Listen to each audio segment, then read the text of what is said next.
great earthquakes shall be in divers places, and famines, and pestilences, and fearful sights, and great signs shall there be from heaven.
Other frightening images coming in from Italy at this hour. At least 2 earthquakes rocking central Italy. It was felt in Rome. Reports of families trapped, then the rescues, crumbling buildings centuries old, knocking out power. And it happened in the same region where nearly 300 people were killed just 2 months ago during earthquakes then. ABC's Jennifer Eccleston is in Italy for us. Churches crumbled in central Italy, and terrified residents ran into the streets as multiple earthquakes struck just after nightfall. The first quake, 5.5 magnitude, then just 2 hours later, a more powerful 6.1 magnitude aftershock. Centuries-old buildings with holes punched straight through. Huge boulders blocked roads, slowing search and rescue teams who evacuated elderly residents, going street by street. So far, at least 2 people injured. The mayor of a nearby town calling the situation apocalyptic. The tremors striking the country just 2 months after a powerful 6.2 earthquake in the same region killed nearly 300 people. And David, tonight's quake centered just 12 miles from that devastating one in August. We definitely felt it here in Rome, some 60 miles away. Right now, darkness and heavy rains are really hampering rescue efforts.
Italy is reeling right now from its most powerful earthquake in nearly 3 decades.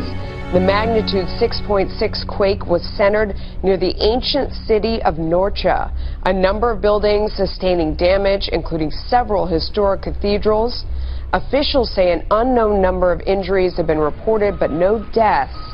Country has been dealing with aftershocks from that catastrophic earthquake back in August, which nearly 300 people were killed.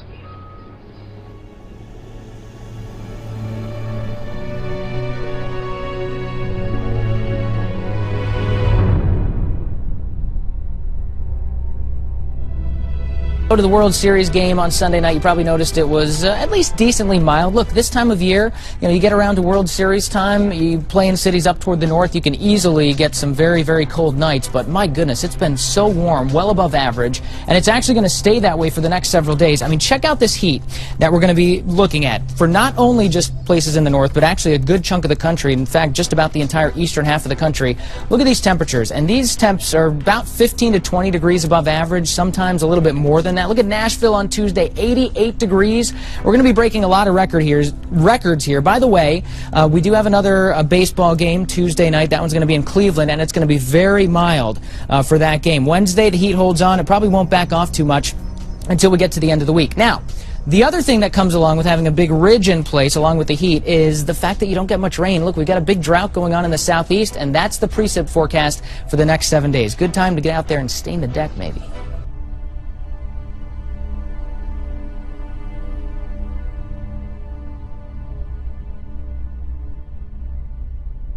The WWF Conservation Group reported this week that worldwide populations of mammals, birds, fish, amphibians, and reptiles have decreased by almost 60% since 1970 as human activities overwhelmed the environment. Their report said that an index assembled with data from the Zoological Society of London to measure the abundance of biodiversity was down 58% from 1970 to 2012. It is predicted to fall 67% by 2020 on current trends. This decline is another sign that people have become the force for change on Earth. Conservation attempts seem to be having little impact as the index is showing a sharper plunge in wildlife populations than 2 years ago.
For there shall arise false Christs and false prophets, and shall show great signs and wonders, insomuch that, if it were possible, they shall deceive the very elect.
The earth also was corrupt before God, and the earth was filled with violence. And God looked upon the earth, and behold, it was corrupt, for all flesh had corrupted his way upon the earth.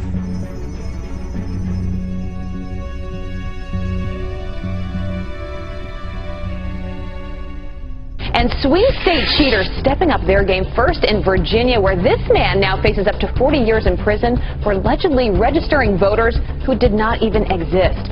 Then in the crucial state of Florida, 74-year-old poll worker Gladys Coego is accused of filling out absentee ballots intentionally left partially blank. And Tomika Kergill allegedly submitting ballots for at least 5 dead people while working from home. You cannot make this stuff up.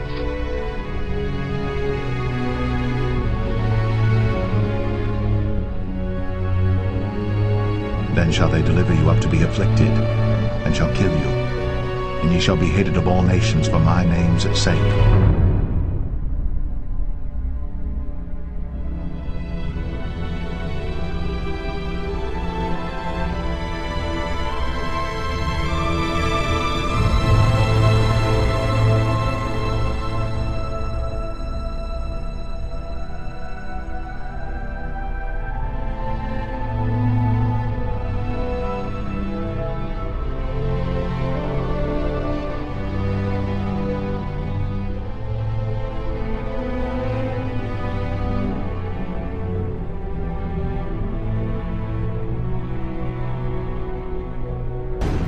No one in this country should be fired for something that they've said in a sermon, ever. New at 6, a doctor who says he was fired from his position with the state because of his Christian faith says new documents prove his claims. We're joined now by anchor Tom Haynes. Yeah, and the battle between Dr. Eric Walsh and the Department of Public Health has brewed for some time, but Tom, today he unveiled a new big development. Well, Russ and Sine, he did. In May of 2014, Walsh accepted a position as the District Health Director for Georgia's Department of Health. Just 1 week later, he got a call from the state telling him that he was fired. The department asked to view sermons he'd given on topics ranging from sexuality to marriage to science and politics. He's maintained since day one that he was fired for his Christian beliefs, but the state has always denied that. Fast forward to now. Walsh is embroiled in a legal battle with the state, and the state has now demanded he turn over every document relating to his service as pastor. That means that every scrap of paper that Dr. Walsh has scribbled a sermon outline on has to be produced. Every megabyte from the computer that he's worked on to produce the sermons, those have to be produced now to the state of Georgia. In fact, even the notes that he's written in the margin of his preaching Bible, that Bible is going to have to be produced to the state of Georgia. That is wrong. My faith has fueled me, and I want to be able to protect the faith of others. So I really have no intention of turning over the sermons. Walsh and his attorneys say it's simple. If his faith played no role in his firing, why would documents about his Christian faith play any role in his lawsuit against the state?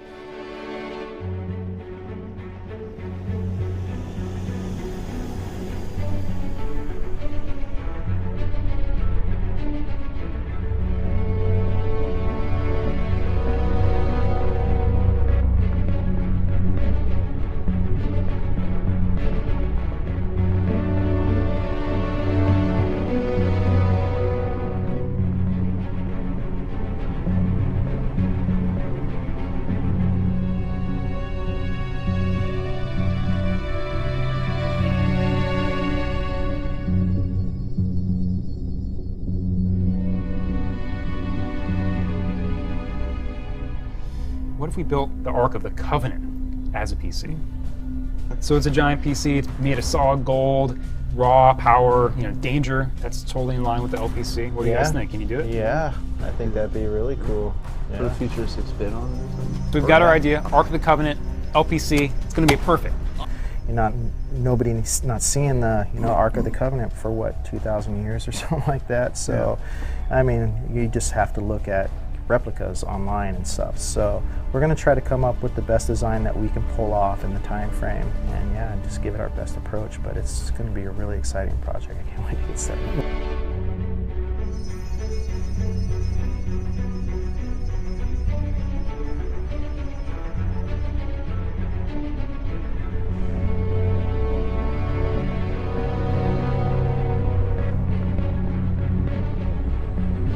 UC San Diego is creating an institute to push the state-of-the-art in this emerging new field called active genetics, gene drive, and connecting it to society and societal needs to basically improve the life of human beings and create a better society. If you go to the Indian subcontinent or you go to Africa, malaria and any vector-borne disease or mosquito-carried disease is a very debilitating factor. So if we could overcome that, and I believe we can. Editing right now is so precise that we can do whatever.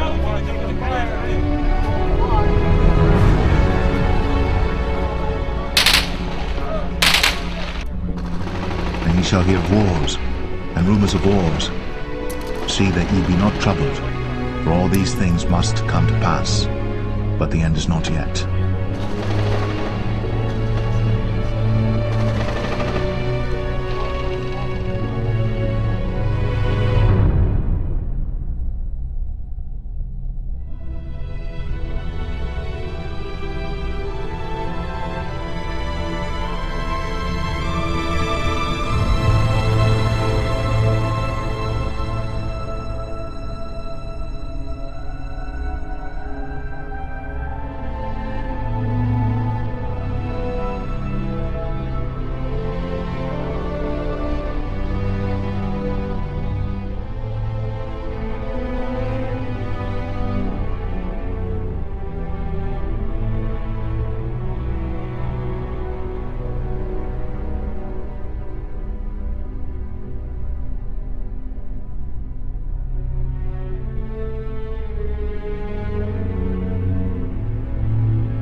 The battle to retake Mosul from ISIS said to be on track despite fierce resistance that is being met. That according to a top U.S. general who's leading the coalition. But he warns that the fight to take back Raqqa will be quite a bit more difficult. Meanwhile, we are seeing the human toll of the war against the terror group. Our own Benjamin Hall reporting from Mount Sinjar, where Christians and Yazidis are still running for their lives. Ben, tell us what you're seeing on the ground. Good morning. Hi, Martha. Well, look, the treatment of minorities is often overlooked in this war, but ISIS, as they're slowly pushed back by Iraqi and Kurdi forces, we're starting to see more of the atrocities that they have committed. We've been following the troops here as they move forward, and we've witnessed some of this devastation. This is the oldest church in Iraq, and it was under ISIS control for over 2 years. You can see just by looking around the deliberate desecration of holy sites here. The altar has been burned, the crosses have been ripped off the walls, but this church is still standing. Many others have been razed to the ground. Nearby, in another church, we found an ISIS command center. It was rigged with IEDs, and in one room we found suicide belts and sniper rounds. On the wall here you have a crudely drawn ISIS flag. This room was used for their meetings. Over here you can see the roster, where snipers had to go in the village and at what time. But most chillingly, if you look down here, you see a list of where those snipers should be aiming, the most vulnerable spots on the body, and the top 3 are eyes, nose, and ears. It has been fascinating to see how they were organized, but also, frankly, chilling to see the destruction they leave behind them.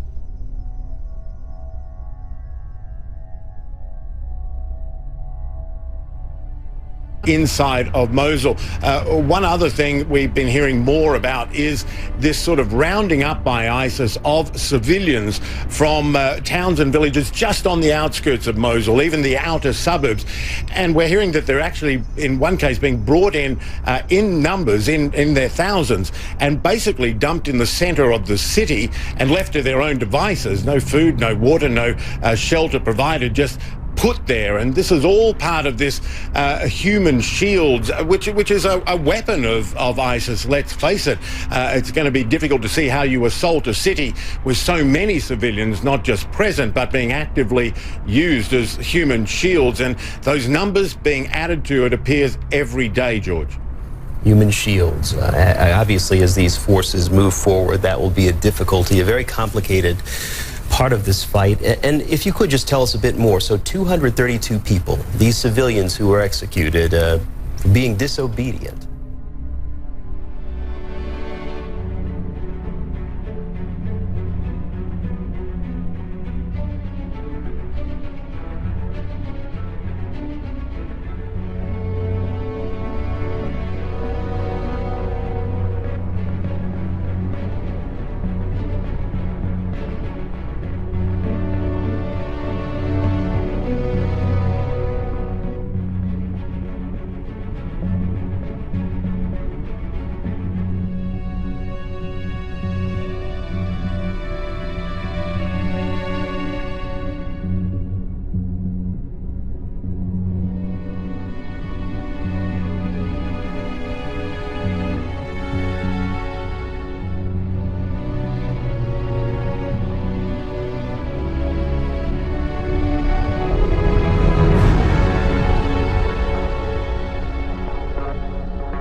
Two suicide bombers killed at least 9 people on Saturday in the northeastern Nigerian city of Maiduguri, capital of Nigeria's Borno state.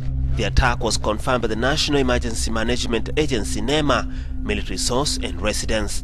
The NEMA added that 24 persons were injured and had since been evacuated to various hospitals. The first attack occurred at 6 in the morning in front of a camp for displaced persons in the Bakassi area, and minutes later, a second bomb went off at a bus stop, an eyewitness said. Boko Haram controlled vast area almost the size of Belgium at the start of 2015, but Nigeria's army, aided by troops from neighboring countries, has recaptured most of the territory. The group still stages suicide bombings in the northeast, as well as neighboring Niger and Cameroon.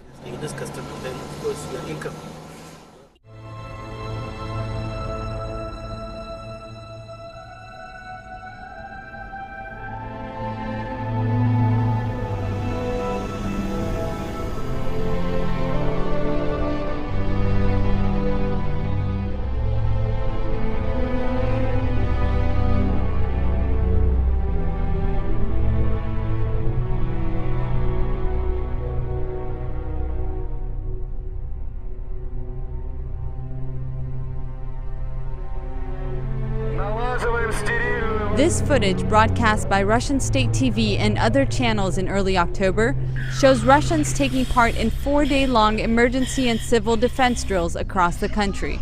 Some 40 million people ultimately participated in what was the biggest test run of its kind since the fall of the USSR. А вот куда бежать в случае бомбежки, половина не знает. The drills were designed to train people how to survive in the event of a nuclear attack or other disasters. Обязанность любого государства – обеспечение безопасности населения, защита граждан. The Emergencies Ministry said it was preparing bomb shelters throughout Moscow that would accommodate the entire population of the capital. Осматривают все подземные помещения, они подойдут, чтобы переждать налеты. Videos of emergency workers in gas masks and preparatory tests for bomb shelters were prominently aired, and commentators on state TV could be heard making anti-American statements. России надоело высокомерное американское вранье. Уже известного достаточно, чтобы почувствовать новую атмосферу ожесточенности, которая... Observers say the Kremlin's underlying goal of this kind of saber rattling is to reinforce Russia's stature as a nuclear superpower on par with the US, and to distract from an economic recession.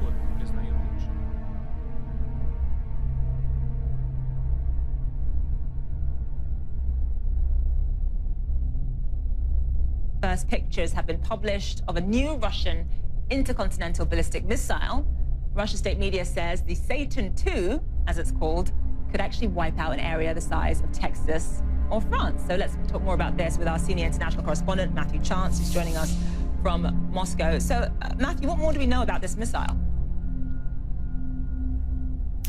Well, it was commissioned back in 2010, so it's been a sort of very badly kept secret by the Russians. If its military abilities are real, which is what everybody expects, then it's quite a formidable weapon, a very formidable weapon. It can hit any target on either side of the United States, for instance. It's powerful enough to destroy a country, a single missile the size of France. It can carry up to 15 warheads. It can evade missile defenses quite effectively as well. And so it's a pretty awesome sort of missile. But I mean, hopefully it won't ever be used. But the real political value of this is that it shows that Russia is still a nuclear superpower, that it can still compete. It has parity with the United States when it comes to nuclear weapons. I think that's its main importance at the moment in Russia.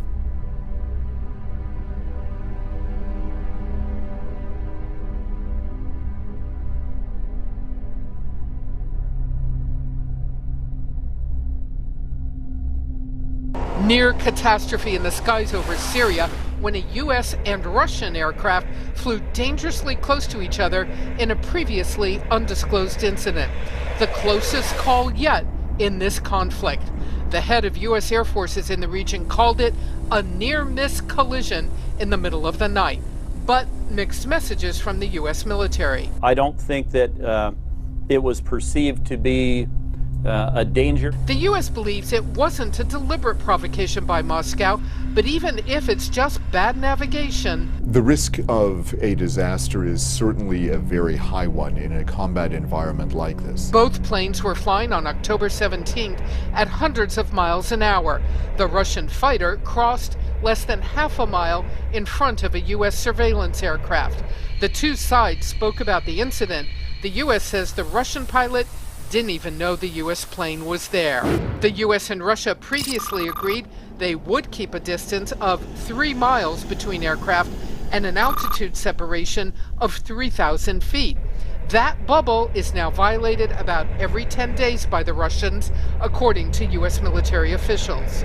Because tensions are so high between the United States and Russia, even an accident, a true accident, could very well spin out of control. In Iraq, new concerns that around Mosul, ISIS is taking civilians and using them as human shields. What's happening is as they fall back into the city, apparently they are taking some of the local residents as human shields. So this is something that we try to stop when we can, or put a stop to it. The U.S. recently struck 50 vehicles outside Mosul that ISIS was going to use to move captive civilians.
moments ago at a military base outside of Chicago. Peace and security.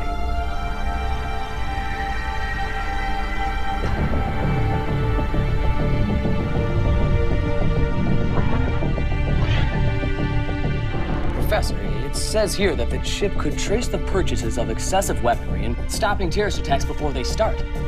Do not get that chip.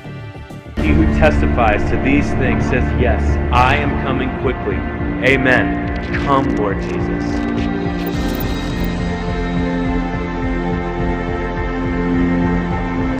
That means he can come back at any moment. He can come back right now.